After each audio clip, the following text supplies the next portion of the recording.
Bħalissa l-ħidma fl-isptar Mater Dei qed tkompli tintensifika, hekk kif b'investimenti kbar u inizjattivi li komplew isiru mill-Gvern fl-aħħar żmien, illum qed isiru mal-2500 MRI iżjed fix-xahar. Dan qed iwassal biex il-ħinijiet ta' stennija għal tlestijiet delikati simili jitnaqsu b'mod drastiku u l-pazjenti jirċevu l-kura aktar kmieni. Ma dan jirriżulta li wkoll qed isiru ma' 300 MRI oħra fi sptarijiet privati li ħallas għalihom il-Gvern wara l-ftehim li beda jitħaddem fil-bidu tas-sena li għaddiet. Dwar dawn iċ-ċifri tkellimna ma' Mr. Clarence Patch, l-uffiċjal mediku ewlieni tal-Gvern, li sostna li bis-saħħa taż-żieda fl-użu tal-MRI scanners disponibbli, il-lista tal-istennija qiegħda dejjem tonqos brata maġla. U spjega ma' One News li minn barra li żdiedu l-MRI scanners fejn bħalissa hemm 3 fl-Isptar Mater Dei u wieħed kull wieħed fir-Residenza San Vincenz de Paul, l-Isptar Tawdex u ċ-Ċentru tas-Saħħa Ċensu Mowran Fraħal ġdid, żdied ukoll il-ħin ta' kemm jistgħu jintużaw. Żidna l-ħinijiet ta' meta dawn l-iskans qed jittieħdu. Ġifieri jekk naraw il-ħinijiet tal-MRI scans ġo Mater Dei, nafu li dawn l-scanners jaħdmu 22 sija kull jum minn 24 sija biex aħna dejjem naqsu dawk il-listi. Jiġifieri aħna nagħmlu il-fuq minn 2500 MRI extra fix-xahar. Jiġifieri dawk apparti li jsiru matul il-ġurnata waqt il-ħin tax-xogħol. U apparti hekk aħna qed nagħtu nibagħtu pazjenti ġo sptarijiet privati biex jagħmluna l-MRI scans il-fuq minn 300 oħra fix-xahar biex dejjem naqsu dik il-lista tal-istennija.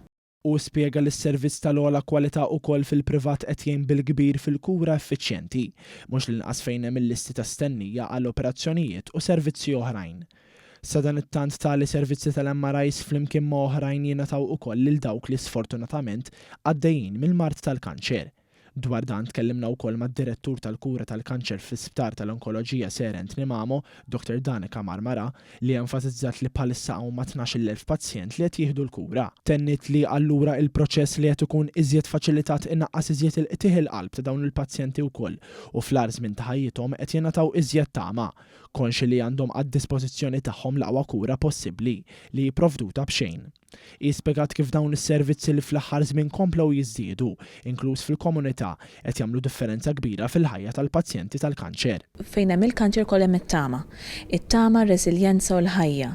Ovvjament ikun hemm nies illi qegħdin ibatu u aħna qegħdin hemmhekk għalihom għandna survivorship programs biex il-bżonnijiet tagħhom jiġu milquwa anka fi żmien fejn ikunu lestow it-trattament u anke issa bdejna servizzi fil-komunità fejn għandna outreach team ta' nurses li joħorġu fil-komunità fid-djar tal-pazjenti biex ikunu jistgħu jagħmlu dawk l-interventi u naqsu l-iskariġġ lill-pazjent u l-familja li tieħu l-lif biex tgħin il-pazjent li jiġi lejna kunu sa naqsu dan l-iskariġġ u dejjem intejbu l-kwalità tal-ħajja.